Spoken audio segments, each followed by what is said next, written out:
Dans un communiqué en date de ce lundi 13 novembre, Jean-Christophe Bouvier, le préfet de la Martinique, condamne avec fermeté le comportement d'un militaire de la gendarmerie lors de contrôles sur un terrain agricole après la publication sur les réseaux sociaux d'une vidéo exposant les propos déplacés tenus par l'agent. Le représentant de l'État a demandé au commandant de la gendarmerie de prendre les mesures qui s'imposent à l'encontre de ce militaire.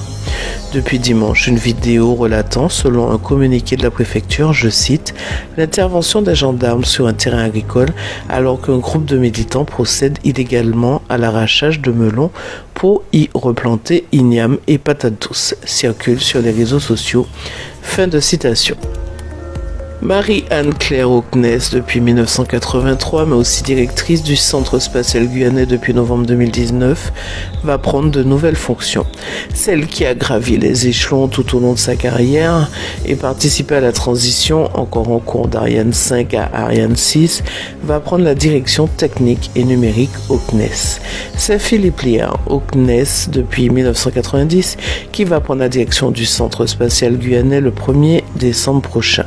Lui aussi a enchaîné les postes. En 2016, il devient sous-directeur en charge des projets scientifiques et conseiller de la délégation française au programme Sciences de l'ESA, puis directeur adjoint de la direction des systèmes orbitaux et des applications. Depuis avril 2023, il était sous-directeur en charge des opérations et des moyens techniques au CSG. Henri Griffith a sillonné la Guyane pendant plusieurs décennies avec son appareil photo en bandoulière, animé toujours par la même passion pour la photographie. De François dans l'Hexagone à France-Guyane, son nom est cité en référence dans le photojournalisme. Âgé de 75 ans aujourd'hui, à la retraite, marié depuis 50 ans, père d'une fille unique, maintes fois distingué par ses pairs, il était notre invité hier dans la rubrique Focus de Radio Mayuri. En voici un extrait. Oui, plus de 40 ans, ce qui m'a permis aussi, je dis merci Dieu, de connaître toute la Guyane. Parce que avec France Guyane au début, je prenais l'hélicoptère presque tous les jours pour aller travailler dans toutes les communes de Guyane. J'ai fait tous les lieux-dits et les communes, les descentes de fleuves, les remontées de fleuves, tout. Ah ouais, j'ai tout fait avec France Guyane, ça m'a permis de faire ça.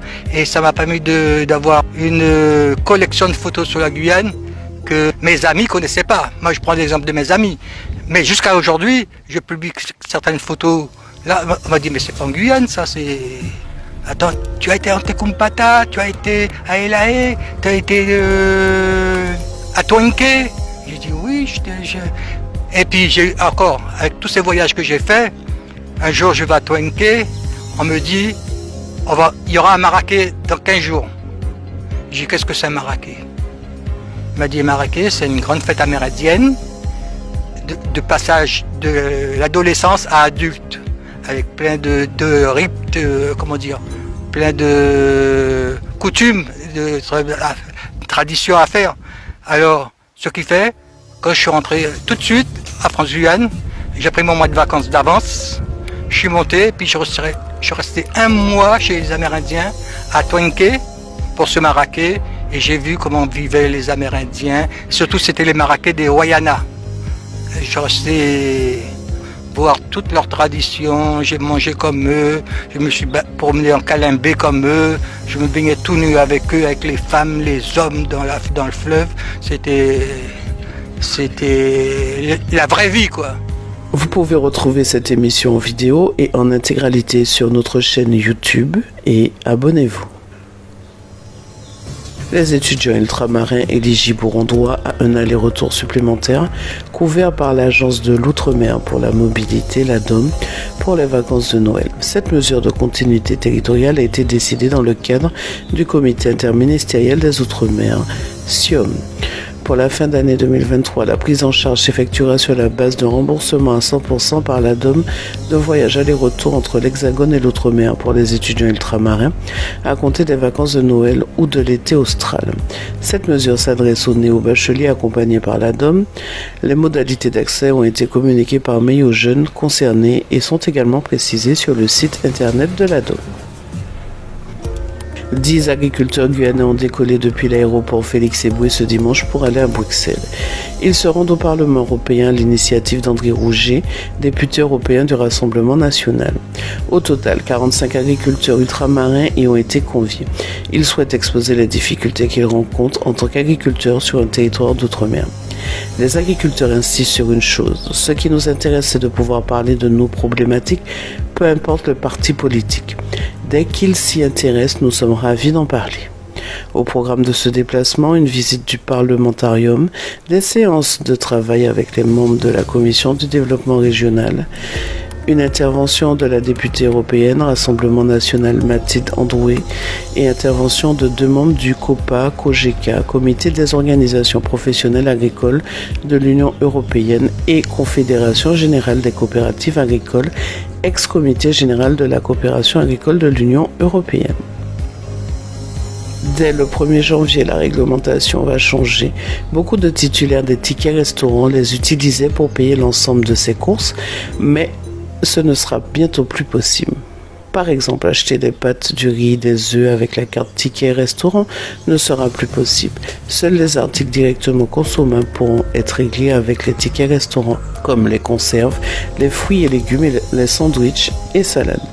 La loi du 16 août 2022 avait été instaurée entre le 1er octobre 2022 et le 31 décembre 2023 pour protéger le pouvoir d'achat des Français dans la foulée de la pandémie et de la montée de l'inflation.